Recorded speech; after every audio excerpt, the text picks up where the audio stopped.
Kumusta mga chong? Okay lang Ayos po. naman po. Yun, Umuulan. So, ayan na. umuulan nga, ang lakas eh. And ayun nga, before anything else, we have 3/5 of Hawaiian Combo Meal, which is the Artist of the Month for Indelible Ink. Congratulations mga chong. How does it feel to be the Artist of the Month? Ano po, overwhelming. Tsaka masaya po sa pakiramdam kasi first time po namin mag-Artist of the Month sa kung saan at Yeah. nabiyayaan at sa Indelible Ink pa din. Kaya masaya. Kaya ngayon pa lang namin na-experience maging Artist of the Month.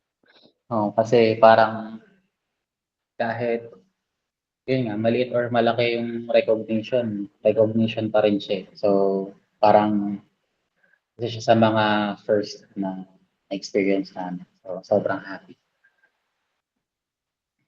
Ayun, Patingin ng and happy dahil parang happy din. yung, Pero yun din, maraming salamat din sa Indelible Ink for this opportunity.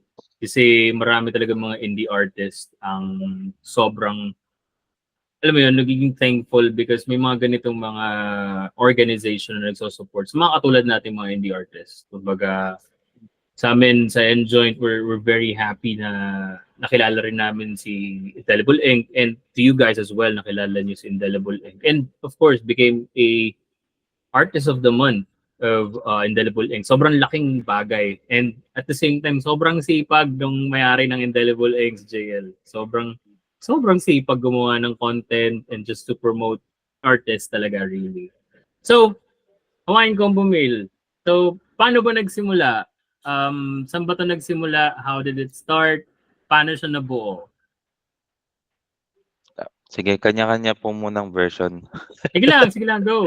Ikaw muna dahil para magulo yung chronological order. Hayaan mo na silang magtagpi-tagpi niya. Nagsimula to way back 2021 ba? 2022. Doon naman nakalala. Basta nakikita ko na silang tumutugtog noon. Hindi pa ako yung bases. They have their own bases talaga, which is pinalitan ko. That time kasi medyo makati na yung daliri ko sa pagbabanda. Yan, kamutin mo.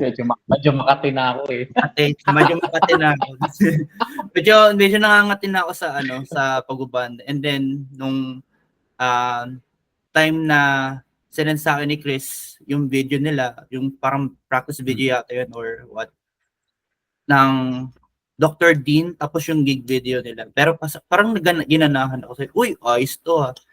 Bumabalik na ulit sila chika sa pagbabanda. And then, yung time na yun, wala pang masyadong alam sa pangalan ng Hawaiian Combo Meal. So, hindi ko talaga siya tinatanong kasi alam kung paano mag-isip si Chris. Weird. So, di ko siya tinanong. At the same time, parang innate na sa akin kahit hindi nila i-explain ko bakit Hawaiian Combo Meal. So, ayun, back to the story. Hindi talaga ako papasok ulit talaga sa banda nun. But nung nakita ko sila mag-perform and then how they do their practice, ginanahan ulit ako. And then, from that point of time, bumili kagad ako ng bass sa SM. Bumili kagad ako ng bass para makapag-practice ulit. And then, ayun, yung time na nangailangan sila ng basses, nasa Hawaiian Combo Meal na ako. Anong bass ginagamit mo ngayon, bro? Right now, I have SX. Nice! Napakayabang. Sarap naman. Sa mga dream bass ko rin yun. Kasi dahil sa Khruangbin, if you know Khruangbin sa US, parang instrumental band sila. Yung basses niya is naka-custom SX na 4 strings sa jazz bass. Parang siya lang yung nag-iisang artist na nakita ko naka-SX, pero panalo yun to noon. Kaya Kaya sabi ko, SX, sarap nun. Kasi ngayon, I'm currently using a Chord. Tapos yung isang bass ko na tawag ko, Ahamay. Kasi, kasi Ahamay siya kasi fake siya. Naawa ako dun sa barkada ko, nagbebenta siya ng base kasi may tatlo na siyang base na nabili. Tapos sabi niya, bili mo na lang to ng 6K, tawag ko dito ahamay. Tapos nilagyan niya lang ng sticker ng Yamaha na pang motor. Dun sa pang base. Tapos sabi ko, ba't ahamay? Kasi nabili ko lang to sa Lazada. Tapos nakalagay sa Lazada, Yamaha. Pero walang alam mo yun, makapag-testify na original Yamaha siya. Pero it gets the job done. Kumbaga, pinapalitan ko ng pickups, pina-ice ko yung frets, pina-set up ko. And it gets the job done, kumbaga. Yun lang, gusto ko lang malaman. Sa inyo, Don or Chris, sino gusto sumunod? Si ano na lang po, ako na lang. Ako, Hindi, ikaw na lang. sige, ikaw. Go na! Para dadagdag na lang ako. Mumuli yung star witness. Sige, ako na. Ako nga. Oo. Ako na. Hindi, kasi kaya po siya naka-shades ngayon, meron siyang sore eyes. sore eyes. Baka mahawa kayo. Baka mamaya, may kuliti ako. Ito na manilip. So, yun. Kaya pumasok ako ng office na, yan, naka-shades. Akala nila sore eyes. Medyo nag-panic sila. Paano yung panic? Sabi, may sore eyes na. Sabi ko, kuliti lang to. I-reveal mo na. Nakaraos naman. Kuliti Reveal. reveal. Sige na nga. Since may ganyan kasi yung mata, ako na muna. Medyo mahaba po ito kasi Bilang. nagsimula po kasi ito nung July 2022. 22 yun dahil Yes. kinakalimutan mo eh. Kala mo, yung kwento ni Dael parang sobrang tagal na natin. Noong July 2022 kasi na-invite ako ng isang collective na parang aklasan sila eh. Aklasan yung concept ng collective nila na parang sino ba presidente nun? Duterte. Ayun. So mga activist sila noon. Hanggang ngayon naman. Tapos parang meron kasi akong ka-work before, nakasali siya doon. Sabi niya parang baka pwede kayo tumugtog sa July 30. Kasi nung time na yon may band ako before. Shout out kay Giorgio na nag-Cebu. Ang tugs naman namin no. Siya, parang math rock new jazz. Tapos sakto nag-disband kami nung buwan na yun. Dahil wala na sila eh. Nasa Cebu na yung lead guitars. Tapos yung pianista namin, di ko alam kung nag-China ba o Iraq. Basta pero nag-disband kami. So parang ako, gusto ko na rin, Makati na din eh. So naiintindihan ko si Dael. Nangangati na eh. So, parang ako, kahit anong banda na lang, bubuo ako ngayon. Sabi ko. Tapos sakto, nakita ko si Don. Kasi ka-work ko siya before eh. Same kami ng office. Kasi yung isang ka-work namin nagdala ng acoustic guitar. Tapos kinuha ni Don. E di, sabi ko, nagigitara pala to si Don. Tapos ang tinugtog ni Don nun,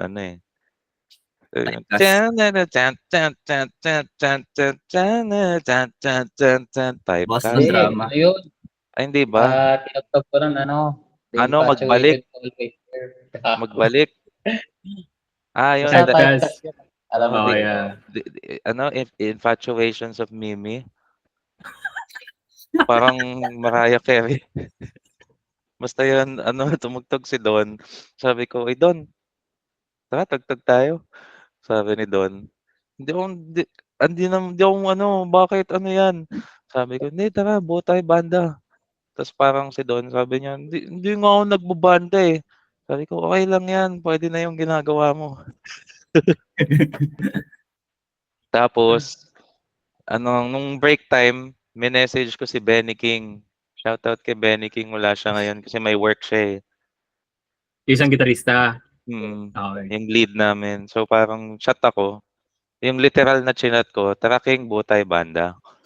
Tapos ang literal na reply niya, sige, kailan practice? Di man lang niya tinanong kung anong gagawin, kung anong tutugtugin. Wala, sabi lang niya, sige, kailan practice? Sige, punta ako. Sige, G ako, sabi niya. Kasi nung sa dating ka-work ko yun si Benix, si King. So, meron din kasi kami parang banda-bandahan sa office. Pag may mga event, yun, variety band kami doon. Kung ano-ano tinutugtog namin. So, sabi ko, okay, may rhythm at lead na. Sabi ko, bass na lang. So, ang unang chinat ko talaga si Dael. Tas puro excuses si Dael no'n na, "Man, wala akong bass man, sira yung bass ko man." Then that Sabi, time kasi sira talaga yung waist ko kaya di ako maka-perform. quiet. Tas parang yun nga, wala talaga siyang bass no'n. Na-justify naman kasi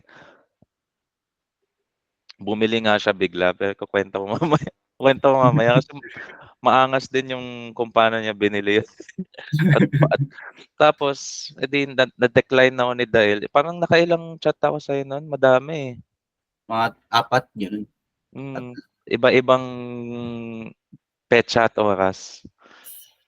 Tapos, 'di sabi ko, "Sige, skip muna yung bass." Sabi ko, "Kailangan kong maghanap ng frontman." Sakto kasi ka-work ko din si Dr. Dean. Magkaka-work kami dati ni Don. Nasa isang actually si Dael din, nasa isang office kami nun.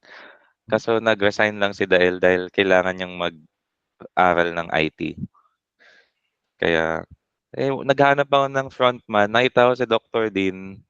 Pwede naman pong mag-ano 'no, mag-bad word. Oo naman, walang Ayan, problema. mas may highlight kasi ayun nanggagago siya ng nanggagago siya ng katrabaho.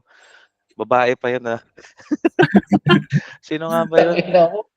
Hindi, I mean, hindi bastos, pero parang nakaupo Oo, yung sinong ka-work na babae natin nun? Basta siya, wala naman kasi siyang bilang kaya so parang nakaupo siya, tapos biglang pumunta si Dean sa harap nung babae na ka-work. Sabi niya, "Ay anong oras kang magbe-break?" Mga gano'n niya. Tapos bigla siyang sumayaw dun sa gitna. So gano'n na po talaga si Dr. Dean dati pa. Tapos sabi ko, "Ay puta puwede puwede 'to si Dean sa stage." Ganyan-ganyan lang siya. Tapos lapit ako kay Dean, sabi ko, "Ay Dean, tara magbanda tayo." Ang unang sabi sa'kin ni Dean, "Tangina mo ano yun, hindi ako kumakanta." Tapos sabi ko, "Okey lang, hindi ka kakanta." Tapos sabi ni Dean, "Tangina anong gagawin ko?" Tapos sabi ko, "Mag-rap ka." Tapos sabi ni Dean, "Gago hindi ako nagra-rap." Sabi ko, "Okey lang yan, tutula ka lang." Tapos nung time na yun, hindi sineryoso ni Dean tsaka ni Don. Si Don umuo lang for the sake na umalis na ako. Kasi Hindi, akala ko parang jamming. Kasi ah, sino ba namang out of the blue na tutugtog tayo. Hindi, yun pala, may ako scheduled gig na. Wala siyang sinasabi. Akala ko, tutugtog kami, parang wala lang, magja-jamming lang. Wala rin akong gitara kasi parang hindi na ako nagigitara Kaya yung mga tinutugtog ko, yung mga alam kong gitarahin, puro high school, high school High tunes. School Musical, Zac Efron. Tas ayun nga, so hindi nila alam na seryoso pala yun. Mga ano yun dun 'no, June? Mga Oo, mga June. end of Oo. June, magju-July yun 'no, magju-July nun, Basta mga June 20 something yun, nung 2022. Tapos sabi ko, "Yun G." Tapos nung parang after shift, kinausap ko silang dalawa, sabi ko, "May lead na tayo." Tas sabi ni Dean, "Tanginong yun, seryoso ba talaga 'to?" Sabi ko, "Oo nga, seryoso nga." Tas si Don, "Sige kung tugtog tayo, sige." Tapos sabi ko, "May isa na lang tayong kulang, bassist." Tapos sabi ko, "Dean, marunong ka ba mag-bass?" Sabi niya, "Hindi, gago." So ako parang may kilala kasi ako pero ayaw ko talagang ipasok 'to, So kahit mapanood mo 'to, alam mo 'to. Hindi, alam naman niya talaga kasi na simula pa lang nung nag-start siya sabi ko, Ayaw sana itong ipasok pero wala kaming choice eh. So, ang kinontak ko kaagad siya si Matt. Si Matt Bakat. Kasi laging bakat yung X. Lagi kasi siyang naka-jeggings tapos crop top na t-shirt. Para siya ballista nung Kalya Lili ngayon. Pero ano siya, buff siya. Parang Okay. macho. Tapos sobrang fit na t-shirt, naging crop top. Tapos lagi siyang naka-jogger pants na cotton.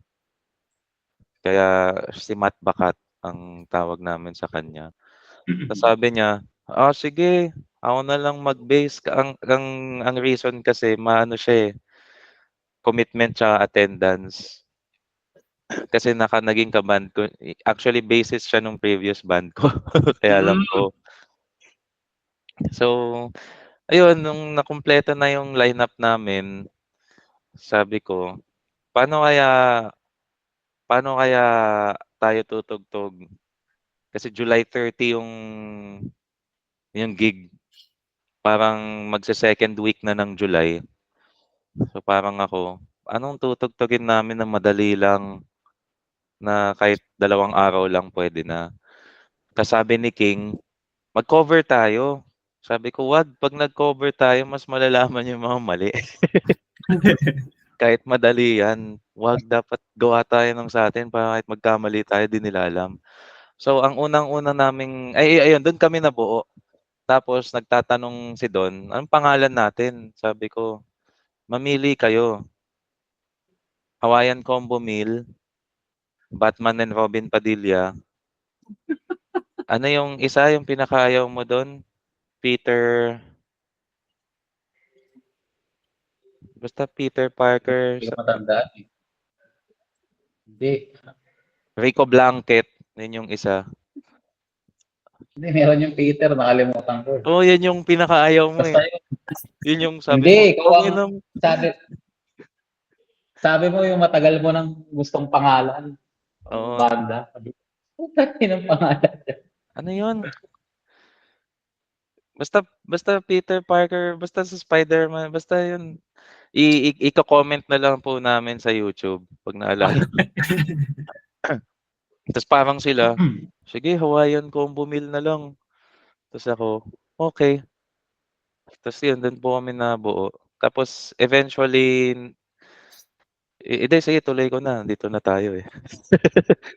Tapos, ang una naming kanta, nasa office kami noon. So, hindi ako nagwo-work. Pasensya na, Melinda. Hindi talaga ako nagtatrabaho sa opisina nyo. Shoutout kay Melinda Estuita. Pasensya ka na. Ito talaga ang ginagawa ko sa opisina natin dati. So, sabi ko, isip ako kanta. Nakagawa ako ng kanta in 5 minutes. Ang title niya, The Declamation. Tapos, kung naaalala niyo yung meme dati sa LRT, yung si Bongbong Gising, The Declamation of Bongbong Gising sa Oh, LRT. yeah. Yung parang sabog siya. Tapos yung, I have a 7 magnificent here. In Papay Station, I have 7 missiles. Yun yung ginawa kong lyrics. So, ang lyrics nun, parang nagdagdag bawas lang ako para mag-rhyme. Pero pag basahin mo yung buong lyrics, wala talagang sense. Parang, if you know, ang unang line nun sa stanza 1, if you know this country, this is Israel. 7 magnificent, it's Germany as well. And it's 100 feet ground in the fault find. You know everything I know, 7 granites. Yung parang ganun lang. Tas ang pre-chorus niya, yung sabi ng mama mo, tita na lang ang tawag ko. Yun, yung meme din. Oh, yeah. Tapos yung chorus niya, alam mo Joy, ang saya ko pag mag-viral ang video. Yun yung literal, meron kami nun sa YouTube, The Declamation, search nyo. Literal, yun yung una naming kanta. Tapos, sabi ko, anong riff kaya? Nung time na yon, ang pinapakinggan ko, One Day as a Lion, yung side project ni De La Rocha. Yeah. So, ninakaw namin. Ninakaw namin yung riff dun sa, anong kanta yun? Yung, den den den den den, den den, den den, the casualties, yeah, selector, basta yun. Ninakaw lang namin. Tapos, sabi ko, hindi naman pwedeng isang kanta lang kami sa isang set. So sabi ko, ano kayang maganda, 'pag nagbe-break pala kami dun sa office namin before. Pero dati lang namin ginagawa yun, nung nandun pa ako. Nung wala na ako, hindi na namin ginagawa. 'Pag nagbe-break kami 2 oras, Dalawang oras hmm, na dun break. kami Sila shout lang, sila lang kasi nandun pa ako baka makita eh. shoutout kay nanay, yung sarap ng kwek-kwek ni nanay talaga.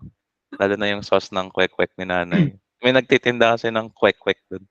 Dun kami tumatambay kay nanay, tapos kasama ko sila din, tsaka si Dael, wala ka na Dael nun 'no? Oo, Wala. wala ka na nun. Wala. Sabi ko, "Anong magandang susunod nating kanta?" Tas sakto, si Don, sabi niya, "Chris, ikuwento ko ba Don?" Ah, kwento mo. O yan sige, sabi niya, "Chris, gusto ko umabsent bukas." "Anong magandang sakit?"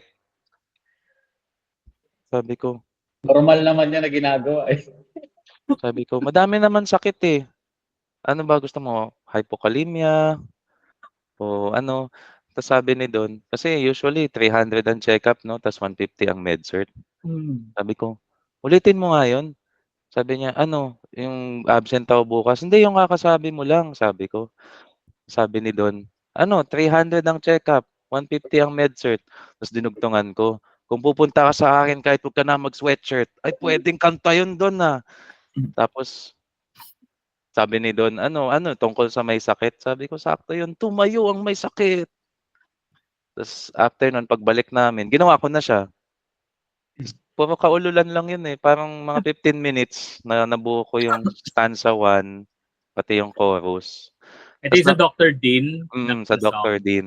Tas namroblema ako sa stanza 2, sabi ko wala na akong maisip. Sakto lumapit si Don sa PC ko, sabi ni Don, "Ano dali, anong magandang sakit?" Sabi ko, "Hahanap tayo sa Google." Tas sabi ko, "Yun oh, sakto listahan ng sakit oh." Tas sabi ko, "Ay puwede yun, yun na lang." Kasi yun yung naging stanza 2 niya, listahan ng sakit, ano yan, anemia, asthma, ear High blood pressure. high blood pressure, anemia, asthma, ear infection, hypokalemia. So yun na yun. Sabi ko, "Yun, may second song na tayo." Tas yung third song, shoutout kay kuya sa janitor namin dati na patay na ata. Tungkol sa Buhay kanya pa. yun. Buhay Ay, pa siya? patay ba? Patay na ba? Hindi ko alam Patay eh. Baka patay na patay. patay na siya in our minds. Hindi, kasi may narinig ako dong, may nag-ano doon na paikot ng abuli eh.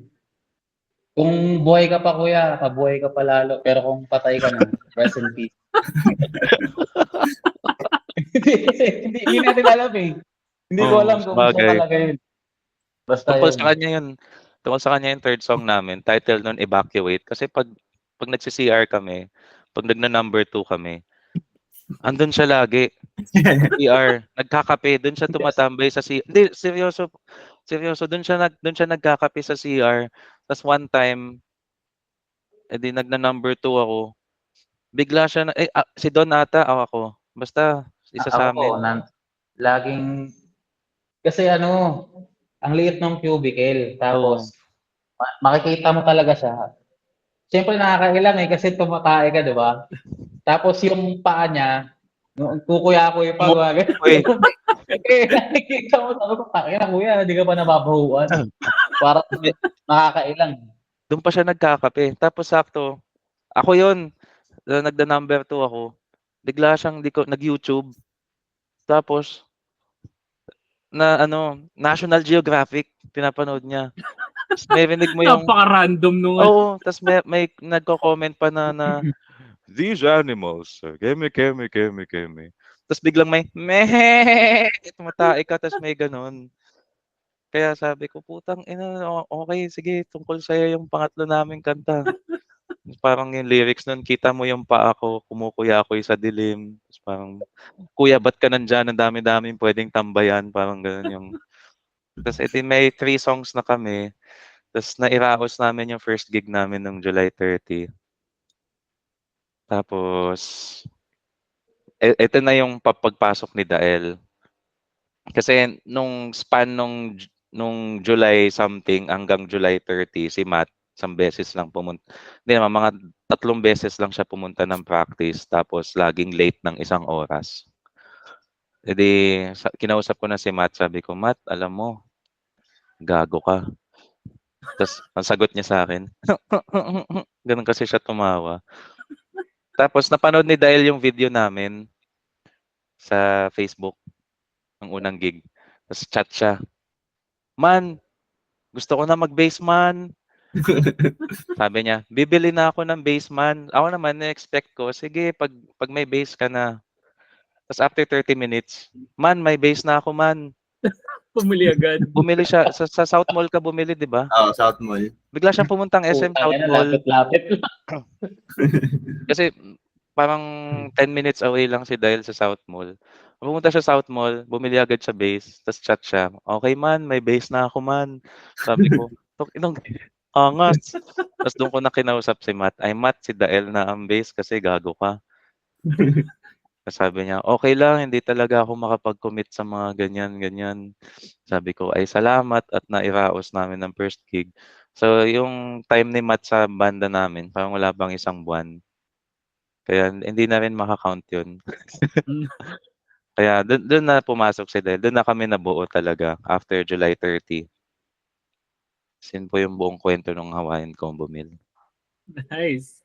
Gusto ko naman marinig yung side mo doon. Ano naman yun? Parang feeling ko buong kwento na yun kay Chris eh. Sa'yo naman, anong pagkakaintindi mo nag-start kayo? Ayun, kasi kala ko talaga nung una, trip lang. Tapos, yung talagang hindi ako confident na actually yung first gig namin, parang sobrang, ang bilis ng tibok ng puso ko kasi hindi pa ako nakakaranas ever na pumunta sa stage, yung ganyan. Kasi, ang last kong, nung nagyaya sila, ang huling hawak ko ng gitara, yun nga, high school pa. So, kung ano man yung nalalaman ko na, ayun, baka simpleng simpleng power chord, yung mga pondo ng araw, yung mga 90s band na Tapos, parang wala rin akong kahit anong gitara. So, unang nasa isip ko nun, manghihiram ako sa tita ko kasi may electric siya. Parang sabi ko, ang off kung mag-gig kami. Ayun, doon ko na bili yung gitara kasi, yan, di ba? July kami yung gig mabubuo. Ang anniversary namin ng girlfriend ko, August. So sabi ko, kinapalan ko na yung mukha ko. Sabi ko, kasi kulang yung pera ko pambiling gitara eh. Sabi ko, yung anib gift mo sa akin, gitara na lang. Tapos, baka mahal yun. Sabi ko, hindi. Magdadagdag ako. Naghanap lang ako ng kahit anong gitara na yung parang makukuha kasi parang gano'n naman, pag nakakita ka ng guitar sa store or sa kahit saan, hindi naman yun dahil nahawakan mo eh. Yung unang, parang yung tawag sa'yo talaga ng gitara eh. Ang nagustuhan ko doon, gusto ko noon pa ng tele. Mahal. Pricey ang tele na, Fender Squire. May nakita ako sa Shopee na Clifton siya na Telecaster. Ang mura, parang with vouchers, 4K ko lang siya nabili. Nice. So, yun. Yun yung unang gitara ko. Hindi ko lang siya magamit ngayon kasi papalit akong pick-up kasi sa high gain, sumisigaw siya eh. So, magpapalit ako ng siguro humbucker or hot rail yun. Parang yun yung unang salta ko talaga sa banda. Kasi before, nagbanda ako once, Battle of the Bands ng high school. Pero wala talaga akong alam bass nga hinahawakan ko nun eh. Kasi pas hindi pa yung bass na yung parang puro poste lang ako na bass. nung high school. So, parang itong Hawaiian Company, parang lahat ng first, dito ko siya na-experience. Yun nga, lahat sa banda. Tas una akala ko talaga joke. Kasi, 'di ba? I mean, ikaw, sino magyayaya na, "Tara buo tayong banda." Ako Tapos nga, ano na, parang isang buwan na lang may gig. Tapos yung kanta, wala kaming kanta. As in literal, tama yung sinabi niya na yun. Talagang minadali yung minadali namin yung kanta, which is nag-work naman. Tas over the time, medyo siyempre may mga babago-baguhin na lang dun or mapapaganda mo na lang yan. Over time, at least may alam na kung magkamali ka or ayun. Yun, literal Ayun na siya ano sa siya eh. Na parang epitome of like, just do it. Kumbaga, yun yung lang. nangyari. Yun lang. Kumbaga Oo. parang nag-chat lang si Chris, tapos tara banda tayo, tapos kumbaga nabuo na lahat. Tapos yung sa songs, natuwa ako dun sa songs kasi honestly speaking, nagawa rin ako kanta, nag-lyricist din ako. Ang hirap gumawa ng kanta, pero pero siguro dahil nga dun sa creative mind and alam mo yun, I feel like sineseryoso mo siya pero not in a way na parang super seryoso yung mga first songs niyo. To point na nagawa mo siya in 5 to 15 minutes time. And then based din sa, alam mo yun, sa mga nangyayari lang. Kasi a lot of people, pag kunyari nakakausap ko, palagi sinasabi nila, yung song na katulad nila si Jewel Divine, I'm not really sure if you know, pero yung Shining nabuo niya because of like yung struggles niya, yung experience niya before, which is like years. And then, and then nalaman ko yung sa Dr. Dean na pag nabuo nyo dahil nag-break lang kayo, tapos kumbaga puro kalokohan lang na gano'n. But it worked out. To be honest, it's mga gusto kong songs na pinapakinggan. Nung actually napakinggan ko sa Berrio is yung Dr. Dean. Kasi I truly believe na first impressions last. Kumbaga nakita ko kayo nag-set up, tapos lahat naka-pedal board, tapos kumbaga, alam mo yun, parang you guys are already built na. Kasi may mga ibang banda na ilang years na dumaan, kumbaga kinakapa pa rin nila yung sarili nila. Pero sa inyo parang the moment na nag-start kayo ng set nyo, alam mo yun, parang alam, kilang nyo na yung sarili nyo. Kumbaga yung bagsakan, yung music. Tapos nung napakinggan ko yung Dr. Dean, sabi ko, ayos na ito ah. Palagi ko, kasama ko pa noon that time si Owa, yung vocalist namin. Sabi ko, ang galing, parang may, correct me if I'm wrong, may hint siya ng parang Giniling Festival na iba-ibang mga genre na parang sabi ko, ang angas ng bagsakan. Parang napaka-refreshing makakita ng mga ganong banda kasi it's very different from the usual bands na combo na setup. So, let me ask, dun sa arrangement, sino nag-a-arrange sa inyo ng mga songs na yon from the start until now? Sinong parang core arranger or lahat kayo nagbibigay lang ng input? Si Chris muna, tapos papakinig niya sa amin. Pero lahat kasi yung lyrics, most likely si Chris lahat. Tapos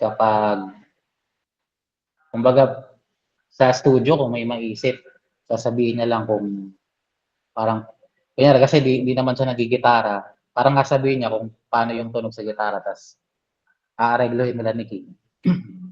Okay, so Chris, literal na buo mo na yung tunog sa isip mo. And then sila na lang bumubuhay nun. Ganun yung nangyayari. Parang ano po kasi, may tumutugtog sa utak ko. Tapos hinaham ko na lang kay King. Minsan tatawag ako kay King sa Messenger. Sasabihin ko, "Ay King, kunin mo gitara mo. Tugtugin mo nga 'to." Tapos ihaham ko. Parang dun sa Optimum Pride, ganun namin siya binuo eh. Parang sabi ko, "Alam mo yung ano," sabi ko kay King, "alam mo yung palabas ni David Hasselhoff dati, yung Knight Rider?" Tagal na nun.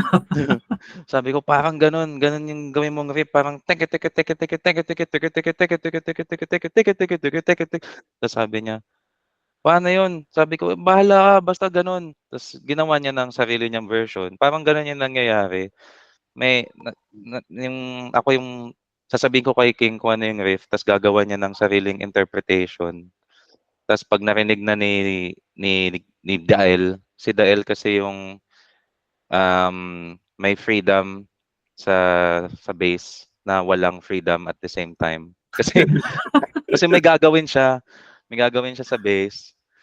Parang ito ang nagawa ko, sasabihin ni King, bakit ganyan? Sumabay ka sa akin. Parang gano'n. Tapos yun na magdadagdag bawas na tas usually si Don magpa-practice kami, practice. Tas magkakamali siya. Tas kaming lahat, "Puta, okay yun, ano yung ginawa mo?" Kasi Don, "Ha? Alin?" "Yung gagawa mo lang." Eto?" "Hindi, yung kanina." "Ay, mali yun, eh." "Oo nga, gawin mo nga ulit." "Eto? Yan na lang gawin mo." Parang ganyan nangyayari. So, gano'n siya. Ang galing kasi kumbaga with different bands. Kasi I've been to a lot of bands. Kumbaga yung mga ganong mga errors and stuff like that. Medyo ano yun eh. Alam niyo naman, 'di ba? As an artist, as a musician, merong ego yun eh. Kumbaga every time na may mali or anything, meron na agad na tingin na parang kakaiba yan or anything. Pero ang galing kasi minsan yung fault na yon napapasama pa dun sa song. Kumbaga, nagiging part siya ng song and you guys I can feel that you guys are very open to one another pag yung may mga riff or anything, which is good kasi literally yung iba, may mga cases na let's say ikaw si lyricist tapos ikaw na rin nag-arrange. It's very hard for them to, alam mo yun, parang i-decipher na medyo may babaguhin dun sa song kasi kumbaga parang medyo sensitive sila sa song. Pero that's a good thing na at least you guys, kumbaga, have songs na talagang lahat kayo nag-contribute together. Now, since nabanggit nyo na naman yung first gig nyo, pwede nyo ba ikwento yung experience nyo dun sa first gig? Kamusta yung first gig? Kamusta yung, is it one for the books? Literal na nagkalat ba or anything? Masaya po yun kasi hindi namin nakalaing maganda yung kalabasan. Tapos shoutout sa soundtech ng Gersons dati. Sa Kasi Gersons! pinatayan kami, yung matanda.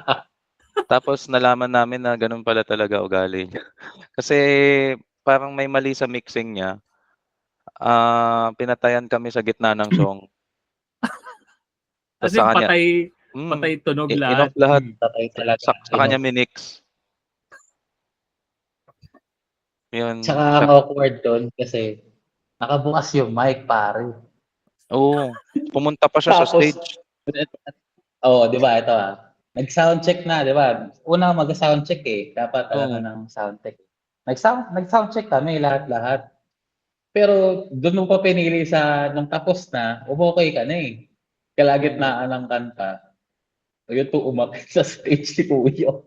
Pinatayan ko sa sumakit sa stage, tapos yung mic bukas. Ano sabi niya noon? Nakalimutan ko. Sabi ko, si Kuya. Oo. Basta may mali sa Sinabi mix siya niya. eh. Ano yun, kung kahit gaano kayo kagaling, kung ano yun. Basta something like that yung sinabi niya eh. Oo. Kahit gaano pa kayo kagaling. Tapos kung maingay naman yung tunog, baliwala. Parang gano'n yung sinabi niya. Oo. Parang walang sense yung soundcheck namin nung una, yung timpla niya. Kasi after nung umokey siya, as is naman, wala namang binago sa pihit. Oo, wala. Tapos ayun, biglang on the spot niyang sa gitna ng kanta. Kaya masaya naman yung experience. Tapos hindi naman din namin akalain na ganun yung magiging impression ng crowd nung first gig namin. Na nagiyang sila sa mga kanta. So, Tapos ano pa yon? Alam ko na nakapag-gig na ako sa Gersons, pero feeling ko hindi ko naabutan yung soundtech na yun. Kasi yung experience naman namin dun sa soundtech sa Gersons, hindi ko naman, again pag makakarinig man dito Gersons or anything, hindi ko naman sinasabing pangit yung sound system nyo or yung soundtech nyo. Pero kumbaga nakaranas kami doon, parang nangyari, dalawa yung banda ko noon, nag last 2. Tapos nangyari, Dahil daw, sabi, late na daw, which is parang alas 11, alas 12 pa lang. Hininaan lahat. So literal na kami na lagi nagkakarinigan. Tapos literal na yung mic sobrang hina na. Tapos sabi ko, ayoko na ulit tumugtog dito. Ayoko na tumugtog dito kasi yung tapos sinasabihan pa yung drummer namin na inamo lang yung palo mo Kasi nga, late na eh. Sabi ko, okay, sige. Tapos after nun, sabi ko, pre, huwag na tayo mag-gig ulit dito sa Gersons. Ang hirap. Pero yun, shoutout pa rin sa Gersons. Alam ko matagal-tagal na kayo nagpapagig. And napakainit ng lugar nyo. Ang init sa loob dun eh. Grabe yung init sa loob. Walang AC. Oo, tapos ang isa pang naging factor dun, pag hindi nila trip yung banda, lumalabas yung mga tao. Ewan ko kung nung panahon lang nag-gig namin, pero madalas nun, ang dami nasa labas, tapos di nakikinig ang banda, which is fine. Kumbaga, kanya-kanya, to each his own naman, kumbaga. Pero medyo, yun nga, sabi ko, ang hirap pala mag-gig dito, kailangan may sarili kang tech. Tapos magdadala ka ng sarili mong Hindi naman dala sarili mong gag, pero dapat may sarili kang tech na magko-control doon sa board. Kasi ang hirap eh. Masarap tapsilog sa Gersons. Lagi ako tatlong fried rice doon pag Malapit lang din ba sa inyo yun, yung Gersons nun? anong nasa south pa ako. Malapit lang sa atin yun. Malapit kay dahil yun. 15, 30 minutes. Yun ang maganda pag medyo malapit sa Tsaka iconic din talaga yung area. Kasi marami talagang nagigig doon.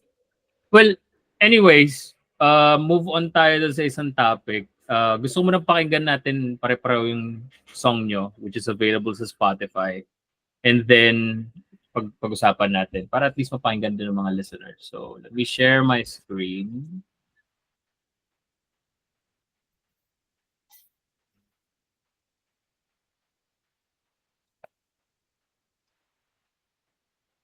Ayun. Sige, pakinggan natin to.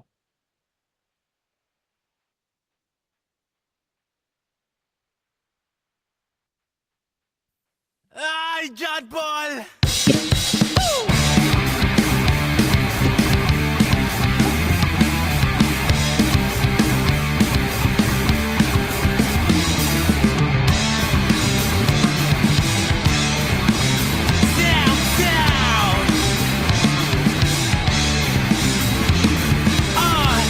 Anak ng tokwan na tadhana yan. Kapala na ang mukha. Hindi ko kapalarang magsayang ng panahon sa panguhula na kung ano ba tayo talaga. Dami mo kasing alam, pwera mo yan nakakasukot na.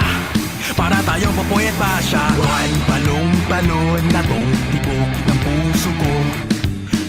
Hilong-hilo na rin sa ikot ng mundo.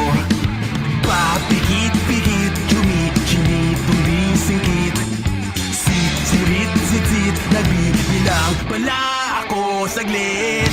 Nagkakabuwang-buwanga naman ang pag-ibig. Sa tuwing kasama ka, hindi ko ay nayayanig. Gusto mo naman ako, gusto din naman kita. Ba't may paligoy-ligoy pa? Sama na.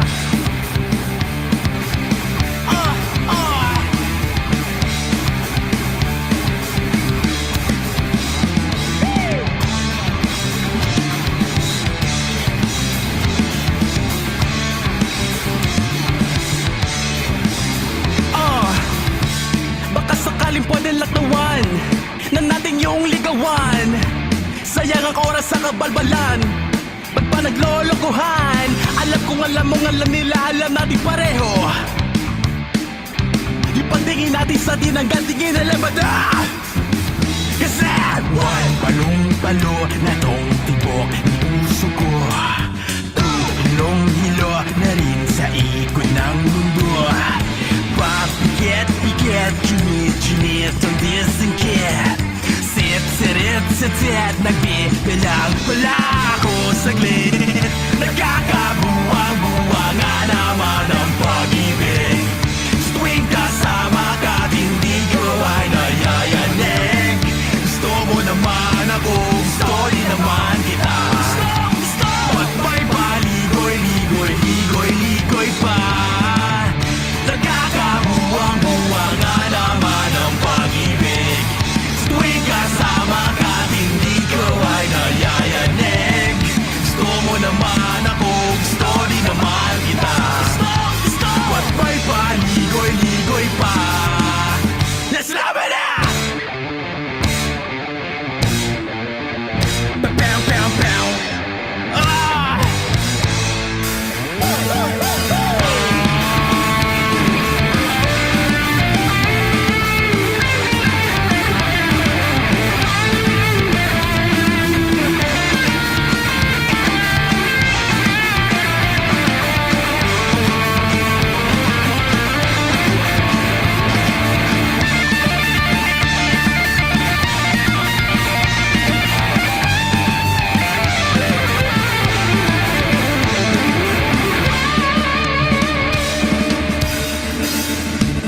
Nice. That was Laman Na by Hawaiian Combo Mio. Nice. Ang ganda ng kanta. To be honest, I really like the song and I really love yung subtle hint nung lead part sa chorus. Kumbaga parang nagiging melodic din siya. Sumasabay siya dun sa melody ng chorus, which is really good. Kumbaga it's very, hindi ko naman sinasabi palagi na ano, kasi feeling ko sasabihin ng mga listeners na parang palagi naman gusto mo yung song. Well, I like the song and kumbaga parang palagi ko sasabihin if I don't like it. Kumbaga parang katulad ng kanta ni Sean Archer na Puyat, like it doesn't make any sense. So kumbaga parang I already said my piece. Pero what I like about this is you have to listen twice or thrice to understand yung pinaka parang common theme ng song kahit nandun talaga siya. Kasi kumbaga parang sa chorus part may iba siyang ibig sabihin eh. Pero can you guys talk about the song? Paano ba siya nabuo? Ano ba yung concept talaga niya?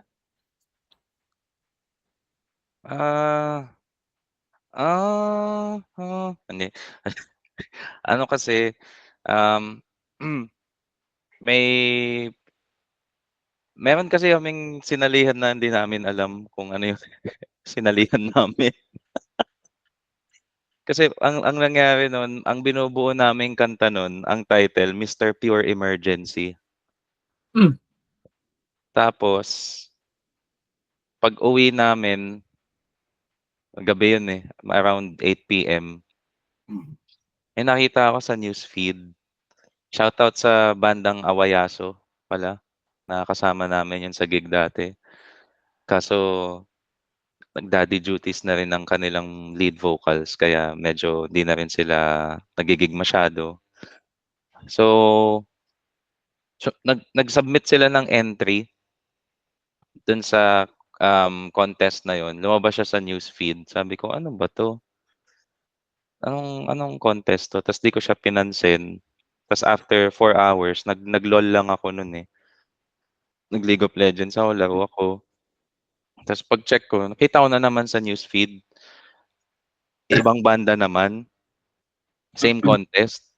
Sabi ko, ano ba to? So na-curious ako, chinek ko yung contest, tapos chinek ko yung mechanics. Sabi ko, yung kailangan tungkol sa ano, sa Sexual health. RH bill. Pasensya na, hindi ko alam yung RH bill something na yun. Hindi, saan yun? Tama ba? Sa Nakalimutan ko na. malaya kang maging yung team mo. Parang gano'n. Basta sa LGBT. Hindi. Tungkol sa Ba yun? LGBTQ yung Isa. event mismo. Pero Ano? yung sa contest is parang ang tanong nun is Reproductive health. oo, yun. So, sang-ayon ka ba sa makalumang paraan or sa modern na kailangan ng contracept, family planning, gano'n. Sabi ko, wala naman kaming kanta tungkol dito. So, in-ignore ko lang. Tapos nung paggising ko nung umaga, ano, sal-sal muna ako, gano'n. Tapos pag-open ko nung Facebook, sabi ko, ito na naman. Tapos chineck ko yung mga entry kasi ita-type mo lang yung hashtag nila, tas lalabas yung entries. Sabi ko, "Puta, lahat naman ng banda dito hindi tungkol dun sa RH Bill yung kanta." Sabi ko. Minessage ko sila, "Sali kaya tayo dito." Sakto, kaka-live recording lang namin nun sa Banana Rising sa Alabang. Sabi ko, "Pwede natin i-submit yung Dr. Dean." Kasi nasa criteria for judging yung creativity. Sabi ko, mas okay yung Dr. Dean kaysa sa HFBD kasi may bossa yun eh, unexpected. May bossa nova parts yung Dr. Dean eh. Sabi ko, ito na lang salin natin. Tapos, biglang after mga 2 weeks, hindi, after a few days, kasi parang ang deadline nun, same day na. Parang yun na lang, last day na ng submission. Sabi ko, i-submit na natin to. Konting edit dun sa video, tapos sinubmit ko. Tapos after mga 2 days, parang na kailangan daw Mag-like and encourage share. ng like and share. So, Ah. so parang kami, share kami, ay pa-like naman, ganyan. Tapos after 2 weeks Parang ano, oo, parang ano, adorable baby. oo. Tapos after 2 weeks nag-email na parang, "Congratulations, you're one of the finalists." Tapos sabi ko, "Yay!" Tapos inignore pa namin yung word na finalists nun. Mm. Tapos kami, parang ako, after 2 weeks, "Teka, bakit finalist? Ano ba 'to?" Tapos nag-research kami, hindi kasi nakalagay na Battle of the Bands siya. Hindi nakalagay. Tapos ni-research namin yung previous events nila, tapos sabi ko, Battle of the Bands pala 'to, kaya pala finalist." Tapos tumugtog kami sa 1, 2, 3 block. Ang mga kalaban namin nun, shoutout sa HNT, galing pa silang Cebu. Ayun nga, hindi aligned yung genre namin sa mga kalaban namin. Parang Gen Z rock talaga yung mga kalaban namin. Parang sila Zild yung kalaban namin. Tapos sabi ko, nasa nasa tamang gig ba tayo? Mananalo ba tayo dito? Tapos sakto nun, parang bago kami, tumugtog muna yung guest band, yung Of Mercury. Mm. So, ang Of Mercury kasi parang pangpoblasyon yung tugtugan nila, pero guma-gospel chops yung drummer. Talagang sobrang lively. Tapos sobrang pop pop yung delivery nung lyrics ng melody. Tapos gospel drums, parang sobrang lively niya. Tas ang kapal ng backing track nila. So parang nagpoblasyon talaga pero band yung tumutugtog. So sabi ko, grabe yung energy. Sabi ko sa kanila, ito hindi, kalimutan niyo na yung mga nauna, ito yung kalaban natin kasi tayo yung susunod eh. Kailangan pantayan natin yung energy. Tapos sakto kasi after ng Of Mercury kami. So na-retain namin yung momentum nila. Kasi lively tapos makulit si Dean, tas makulit yung band. Tas ayun, hindi namin akalain na kami yung yun pala, sorry. Dahil dun sa event na yun, nag-isip kami, sabi namin, hindi puwede yung mga kanta natin pang ano, pang-battle tas yung audience Gen Z. Tas sabi nila, "Gawa ka love song, Chris." Tas ako, "Puta love song, ang puta." Tapos sabi ko, "Ba't kasi kumakain tayo sa Parisan nun dun, eh." Ewan ko. Dun sa ano, sa Fifth Element, yung Parisan dun, sa may hospital. Yung emergency, Yung pare. Oo, emergency pare. Emergency Paris. Kumakain kami dun tas sabi ko, "Ba't pa kasi kailangan ng pag-ibig na 'yan, kung gusto niyo naman yung isa't isa magbirahan na lang kayo." Sabi ko, "Okey na concept yun, ah." So parang gusto mo naman ako, gusto din naman kita, ba't may paligoy-ligoy pa. Ang unang word pa nun, birahan na. Pinalitan ko lang. Para Tas mas medyo ano, commercially mm, acceptable. Islaman na. Ang una nga nun Islaman na, eh. Pero tinanggal namin yung I kasi baka magalit yung mga kapatid nating sa Islam. Kasi baka mamali yung idea nila na tungkol sa Islam yung kanta, pero hindi naman. So dun namin binuo yung Slaman na. Ano yan, eh, nagna-number 2 ako nun, nag-iisip ako ng riff. Ang naging inspiration ko nun Arctic Monkeys, tsaka Volcanoless in Canada. Kaya gano'n yung riff, parang Mm.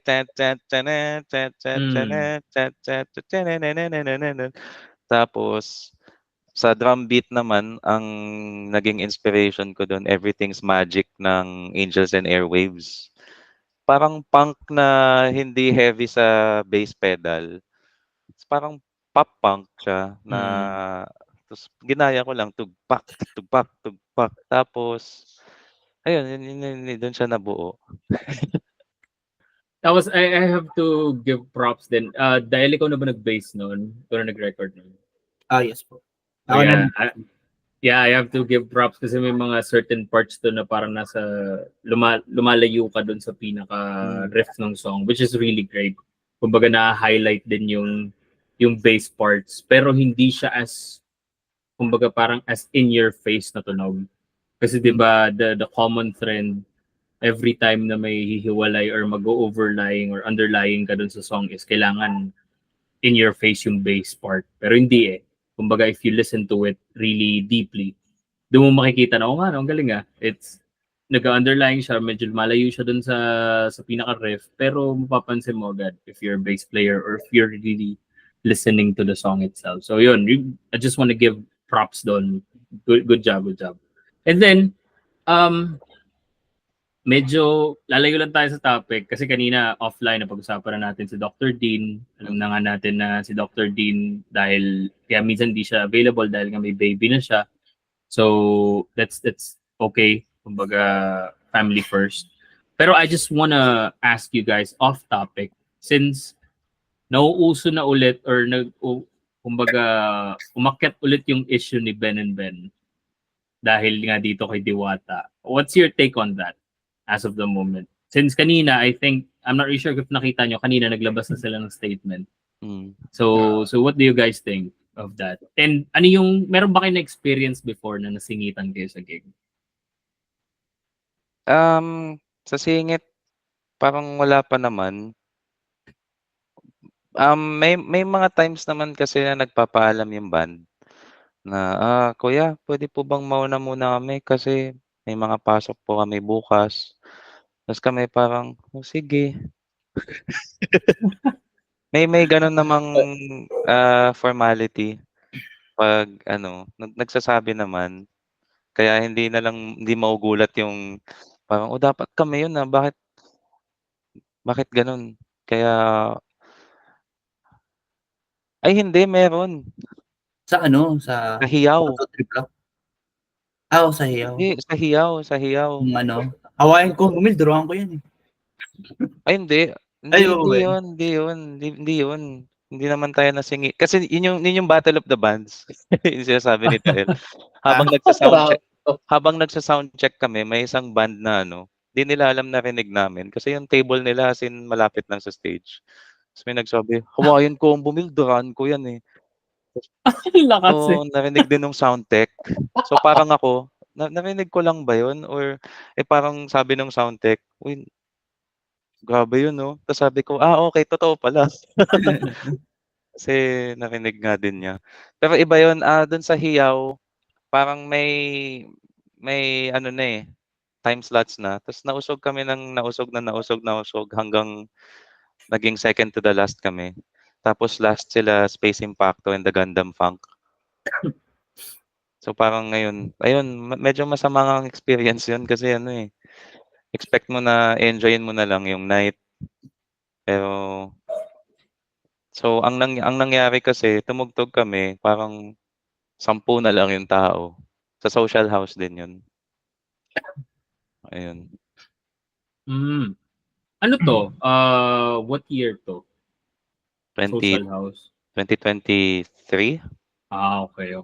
Hindi, I mean, I'm just saying na parang usual naman talaga yon yung pag kunyaring last two na. Yun nga yung medyo naging topic ko before na yung, alam mo yun, yung may mga indie gigs. Tapos, hindi naman natin makokontrol yung tao. Hindi naman natin makokontrol na amalis sila. Pero nakakalungkot lang na kunyari yung mga nasa last two or last band, minsan wala nang tao. There was a time na parang gusto ko lang i-share. There was a time na nag-gig din kami sa social house. I think it's 2023. Hindi ko lang babanggitin yung production, hindi ko lang babanggitin yung mga artist. Pero nag-gig kami sa social house and then may last band na galing pang Cavite. Tapos parang ang natira na lang, literal na kami na lang. Yung Enjoy PH na lang, yung mga kaibigan na lang nung banda, tapos yung mga kasama naming mga PA, tapos soundtech. Tapos literal na parang, ang ganda na tugtugan.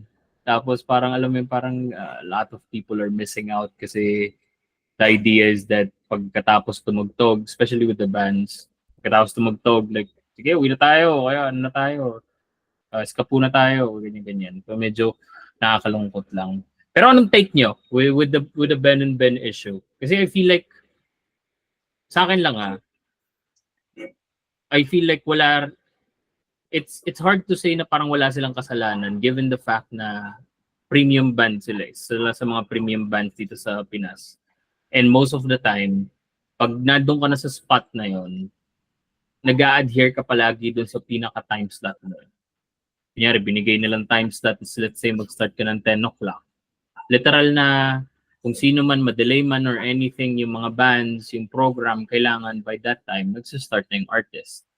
Especially with Ben and Ben. Kasi, you know, I've opened up or nag-open na kami before sa mga malaking artists like Toji. Yun mismo, Ben and Ben din, nag-open na rin kami. And then a lot more artists, mayonnaise, kumbaga marami na. And that's a common trend na para bang pag time slot nila, time slot talaga nila. Pero sa inyo guys, what do you think of that issue? Given na again, wala pang final verdict kung dahil sa Ben and Ben yun, pero it happened already twice. Kumbaga. Siguro yung sa akin lang, pwede rin kasing benefit of the doubt siguro kung isang beses lang nangyari. Kaso kung naulit, second time parang teka lang, parang ganun na eh. Hintayin natin siguro magpangatlo. Pag nakapangatlo na, yun na talaga. Pangatlo ay seryoso na talaga yun. kung sino man sa inyong dalawa, Ben, Benjamin, kung si Paulo ba o si pasensya na, anong pangalan ng isang Ben? Jasper? Alam ko Ben and Ben lang nga lang yun eh. Hindi ko rin alam eh. Basta yun, si Ben, si Benjamin, Mr. Benjamin. Di ko, kasi medyo magkakaroon ka na rin kasi ng parang thoughts kasi twice na nangyari. Pero nandun pa rin yung thought na ng benefit of the doubt kasi pwedeng yung organizers or yung management mismo di ko rin siya masabi as of now. Kaso matatanda na sila eh. May sarili na silang isip eh. Parang siguro ang best move na lang siguro na ginawa nila is i-respect yung time slot. Sana gano'n na lang yung ginawa nila kasi yun nga, di naman sila underage na kontrolin ng kumbaga, huwag kayong magpapakontrol, Ben and Ben. Kayo magpapakontrol. Kung sinasabihan man kayo ng gano'n, ba't kayo nagpapadarag? Ba't kayo matatakot? Shoutout sa Ben and Ben. Pero nakapag-open na rin kami sa Ben and Ben before.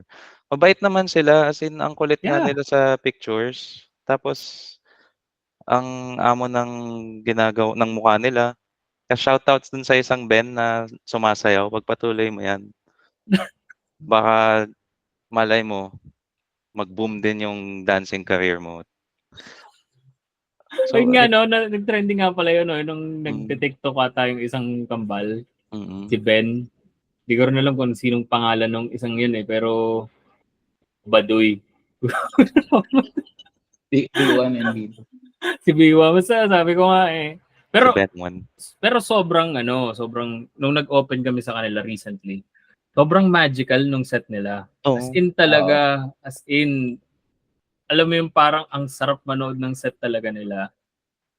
Sobrang enjoy lahat, tanggal lahat ng mga amplifiers, lahat tanggal, pati monitors.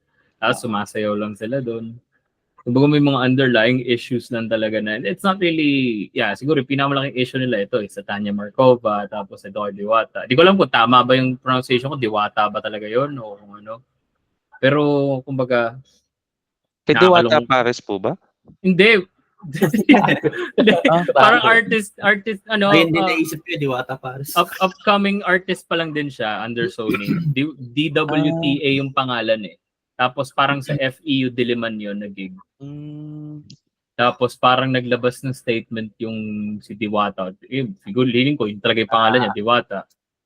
Na hindi siya nakatugtog. Tapos parang sa comment section, I'm not really sure sabi ko sa mga listeners, don't quote me on this. Kumbaga nakita ko lang dun sa, pinopoint out nila na parang may nag-reply na under dun sa team ni Diwata. Tapos ang gift na ginamit nila, yung si Ben 10, sabi na parang, bakit hindi nakatugtog to si si Diwata? Tapos biglang may nag-gift na under sa team ni Diwata na parang yung animation ni Ben 10. Tapos kumbaga parang na-understood na, okay, si ulit to, si Kambal ulit to. Tapos yun na naman, lumabas na naman yung issue ni Tanya Markova, which is I feel like naman, na siya, na-resolve na kasi nag-guest naman sila sa Cool Pulse. So panood ko yung episode na yun, yung pinaliwanag nila yung about sa nangyari. And then parang nakapag-usap na ata sila ng Ben and Ben about the issue. Siguro ano lang din, ay, sige. May kakang caption yata rin nun, parang, di ba, nauso dati yung pag sa mga caption na yung na Mandela effects ako by, yung mga ganong caption. Parang ang caption, na Tanya Markova effects ako by. Parang ganon. So, oo. So, parang, ang take ko naman kasi dyan, parang, siguro, sabihin natin, sige, benefit of the doubt. Kasi, lahat yan, hindi naman pwedeng sa band lang. May part dyan yung management, organizers, yung mga ganon. Pero, ayun nga, kasi nangyari na siya once tapos, big issue kasi siya before yung sa Tanya Markova. So, nag-trending yun eh. So, sana naging mas cautious sana sila dun sa mga ganong klase ng mangyayari in the future. Parang yung management nila or yung kung sino man yung nag-handle ng So, I don't know kung may sila doon, kung may say sila doon or wala.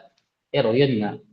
Ang maganda naman doon sa nirelease nilang statement, parang part na yata ng contract nila moving forward pag mag-play ng gigs yun nga, basta walang mamumove na schedule ng artist, walang makaka-cancel na artist, which is yun nga,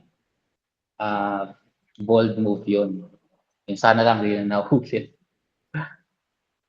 Iwas na lang kasi may issue na eh.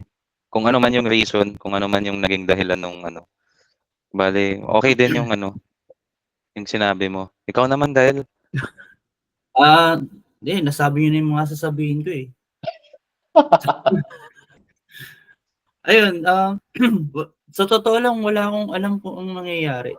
Kasi halos kagigising ko lang. ako din eh.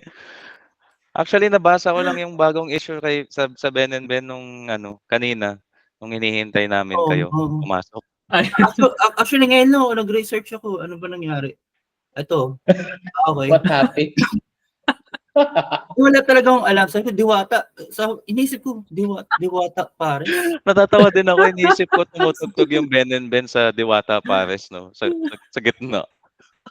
Inisip ko naman, kumain ba ng Pares ang mga Ben and Ben sa kay Diwata? Ano ba yun? Kidding aside, wala po talaga akong alam kung ano nangyari. Kasi alos kagigising ko lang and then medyo masakit kasi likod ko na nadulas kasi ako sa hagdan. So parang buong magdamag tulog ako.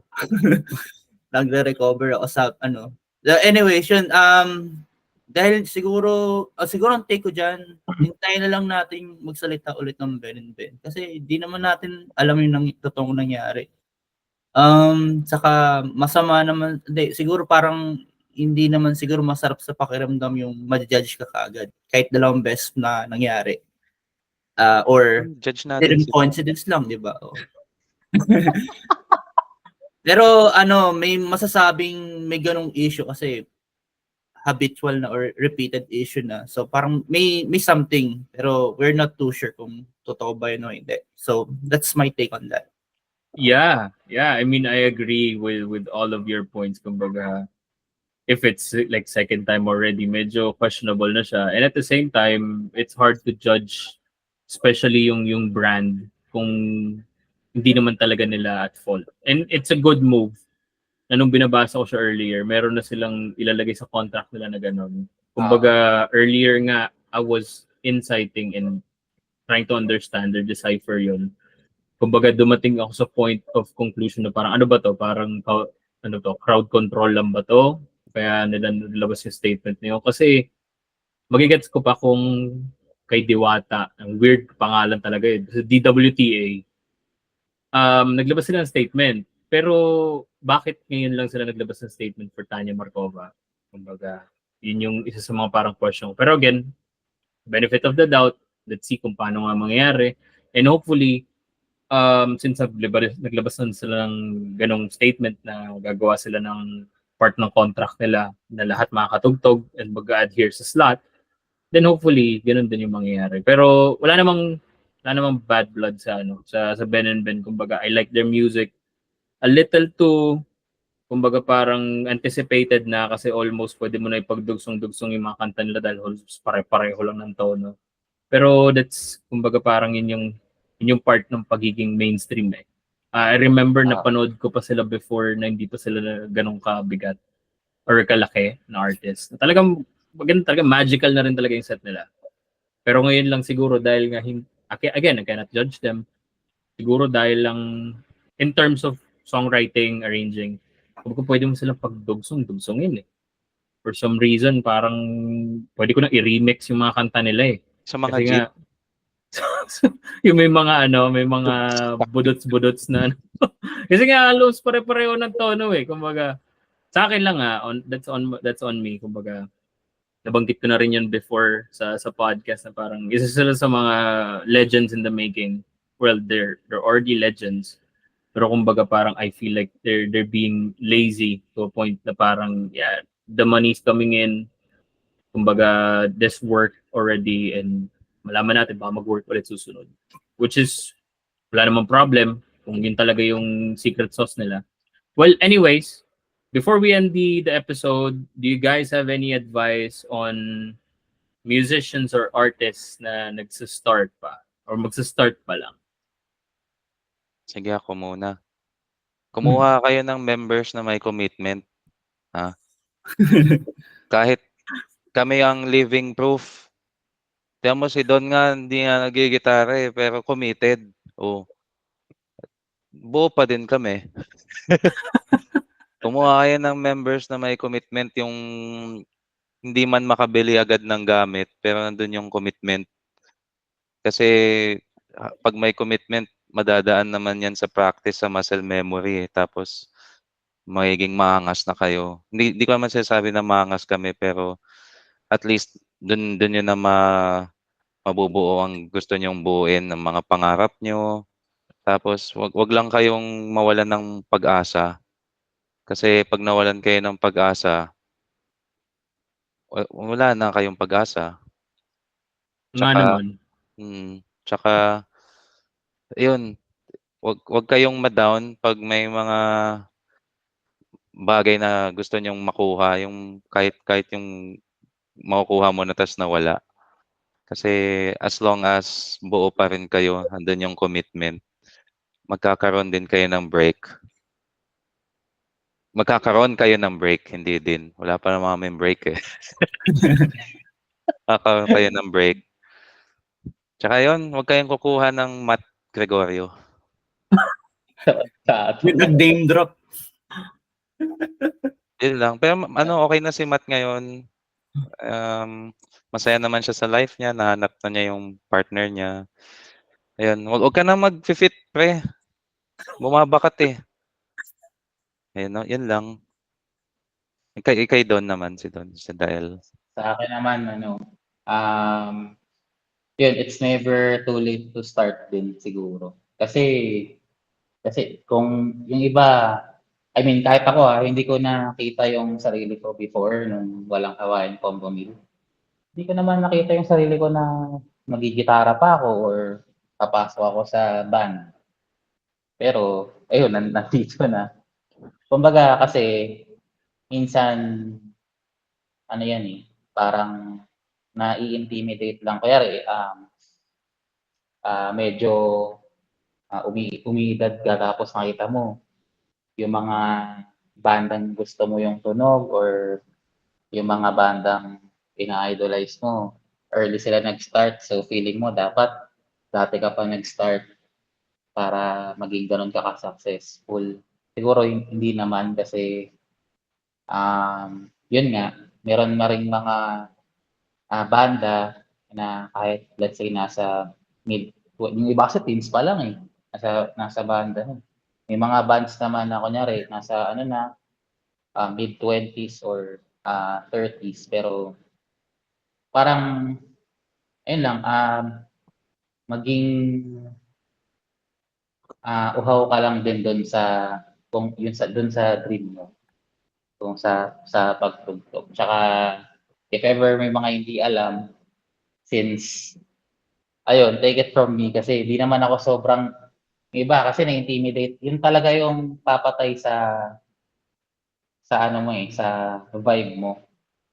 Intimidation sa ibang tao na, "Ay baka ano, I'm not enough para dito sa role na 'to, hindi ko 'to kaya." Yung mga gano'n. Pero kasi kapag na-realize ko na yun ngayon, yung, naggi-gigs na kami, ang una medyo kinakabahan ka pero, eventually alam mo ini-enjoy mo, So, yun tugtog lang, enjoyin mo lang. Tsaka ano, yun, wag kang mai-intimidate basta mag-focus ka lang kung paano mo i-improve yung sarili mo. Tsaka siyempre importante din siguro kung mag-i-start kayo ng band na ano, parang mga kaibigan mo rin or tropa mo rin talaga yung mga kasama mo. Kasi mas open kayo sa isa't isa, or 'di ba, mas sure kayo. Tsaka yung sa commitment part, yun. For me naman sa mga starting bands out there, siguro masasabi ko, tama yung sinabi ni Chris and ni Don. Yung mga sinabi nila, yun din ang sasabihin ko eh. Pero hindi, ayun, unang-una sa lahat, get a member with a full commitment. Yung passionate talaga sa pagtugtog. Kasi, ano kahit hindi siya masyadong magaling, but he is committed, skill will follow naman. Tapos, through practice and commitment sa pag-attend sa practice, yung hindi malalate, ganyan. At the same time, hungry ka sa pagkuha. Ayun, may hunger ka sa pagkuha ng mga gigs, even if they're not paid gigs, ganyan. Basta pag may gigs, gig lang ng gig. Tapos, what else? So, yun, typically, nasabi na rin yung mga gusto kong sabihin, nasabi na nila eh. So, highlight ko lang talaga yung commitment and practice and syempre mag-enjoy sa ginagawa mo. Ayun pinaka-importante. If you love what you truly do, doon ka talaga mag-shine sa bagay na gusto mo. Yeah, that's it. Thank you so much, mga Chong. Lastly, anyone or anything na gusto niyo pasalamatan sa Hawaiian Combo Meal? Pinapasalamatan ko po si Lord Jesus dahil hindi legit dahil binabantayan niya tayo, lagi niya tayong dinadala sa tamang landas kahit may free will tayo. Andyan pa rin ang ating Panginoon para i-guide tayo. Lord Jesus, thank you. And salamat din kay Miss Jane Lord. Di ba nadugtong ko yung Lord Jesus tsaka Jane Lord. Kasi sa opportunity, naman problema na si Ervin. Ang dami kong ikakat. Wala. Parang dahil na-interview kami, tsaka naging artist of the month kami, tsaka shoutout sa DNA Music kasi na-release nila yung aming first single na Slaman na, tsaka abangan nyo ang aming second single na under DNA din. Wag lang kayong magulat kasi ibang-iba yung genre eh. Kasi wala si Dean ngayon, absent si Dean ng ilang panahon. Pero hindi naman siya mawawala. Hindi lang available kasi may ibang duties. Kaya abangan nyo lang ang aming second single na wag nyo kaming i-judge. Baka ma-judge din kami ni Ervin. Pero nandun pa rin yung kulit. Ano lang, magshi-shift lang kami ng genre kasi ako yung temporary magpo-front. So, kung ano yung bagay sa katauhan ko, yun dun na muna kami. Kasi ibang katauhan si Doc din eh. Yun lang. Yeah, wala nang problema doon. Kumbaga, the idea is that as long as the music is good, we're good. Kumbaga, if katulad ng gagawin niyo yung katulad ni Sean Archer, yung puyat o ano, Yayaman. yayaman, walang sense. Yung latest single niya medyo okay naman na. Pinakinggan ko, medyo nasuka rin ako eh. Kasi pangit din eh. Pero Pero may sense na. medyo may sense na. Kumaga ano na eh, kasi yung kwento ko lang, real quick, kasi ang forecast ko sa kanya, babalik siya dun sa idea na may mix pa rin siya nung kumbaga parang Gen Z style na may backing track na electronic music tapos kumbaga raw drums and kumbaga medyo magkakaroon ng sense yung song. And nung napakinggan ko naman, medyo okay naman. Hindi lang talaga mawala sa akin yung puyat tsaka yung yayaman eh.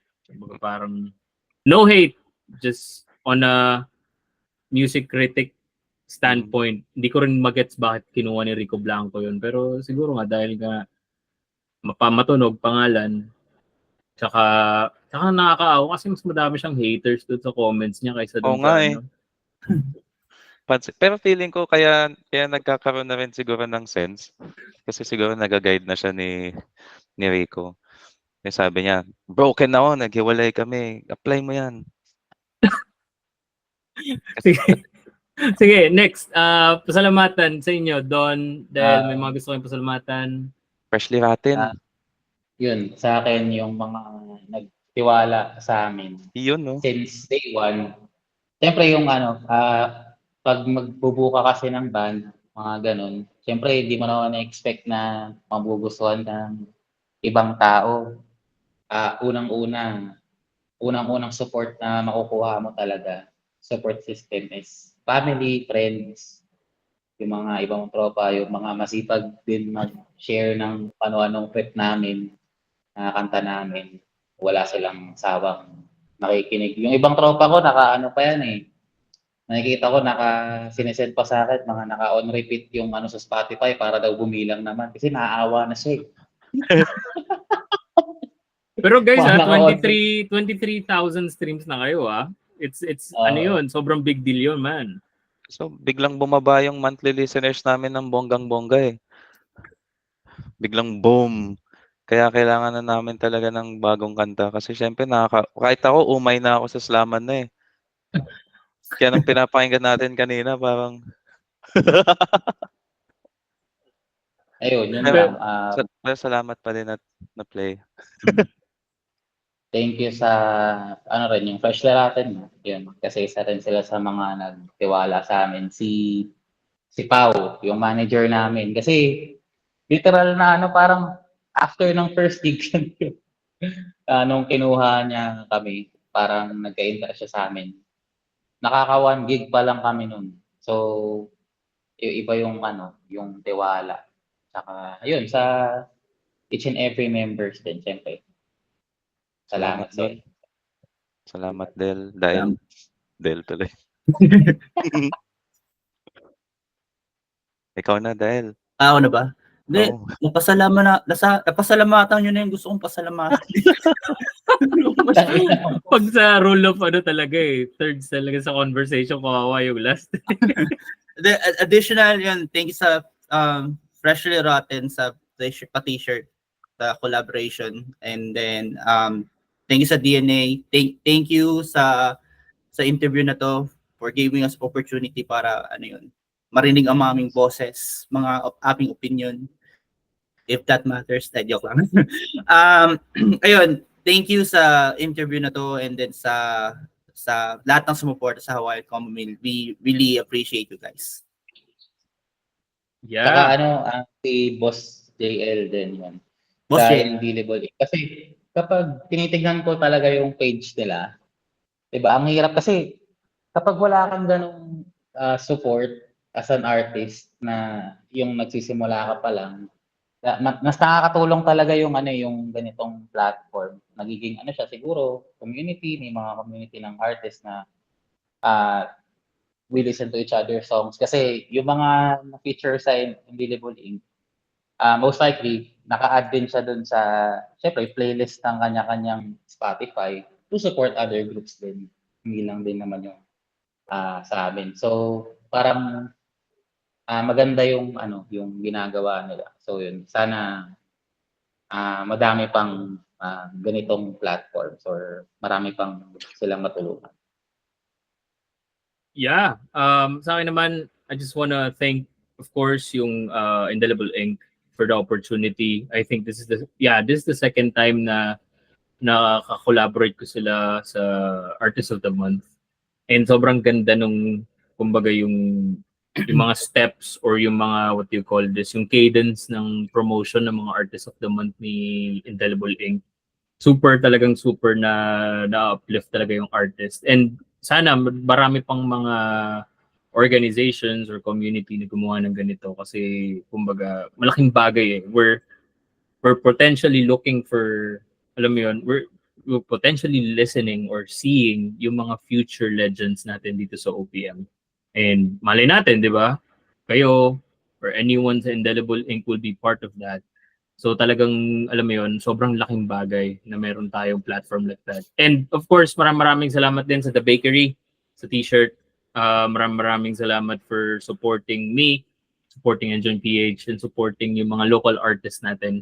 Kumbaga, sobrang laking bagay sa mga artists namin dito sa Laguna. Mostly Laguna kasi Laguna nakabase si The Bakery.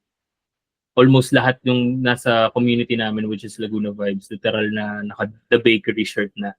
So sobrang laking pera nun. Naisip ko nga, ang laking pera nun na magbibigay ka ng libreng t-shirt. Kaya sobrang thank you so much. And of course, sa inyo, mga chong, maraming salamat for the opportunity. I know you guys are busy. Salamat. I know na marami kayong ginagawa sa buhay, trabaho, alam mo yun, mga kanya-kanyang bagay. Pero maraming salamat for spending time having this conversation. So yun lang naman. Again, if you like this episode, you can follow me on Spotify, Usapang Musiko with Ervin Basana, or on YouTube. Medyo ina-activate ko na ng onti yung TikTok kasi dumami. To be honest sa inyo, I don't know if you guys have TikTok, pero isang advice ko yun, mag-TikTok kayo. Kasi ang laki ng engagement. Sobrang laki engagement. Dumami yung listeners ko and yung followers ko dahil sa TikTok. Kumbaga, May TikTok po kami kaso walang nag-aasikaso eh. ayun lang. Kasi nakakatamad din naman eh. Dami mo nang, alam mo yun, pag banda ka, kailangan may TikTok ka, kailangan may YouTube ka, kailangan may Facebook ka, may Instagram ka rin dapat. Tapos minsan kailangan i-require ka pa magkaroon ng Twitter. So, kumbaga parang ang dami na handle. Pero kumbaga, it's all in the works, kumbaga. And then, maraming salamat din sa mga followers ko, both YouTube and then Spotify. I know you guys are I'm very, very thankful kasi may mga nagko-comments din. May mga kumbaga panggagong comments lang na hindi ko ina-approve. Pero maraming salamat. So, yun lang naman. Again, my name's Ervin and you guys take care. Goodbye.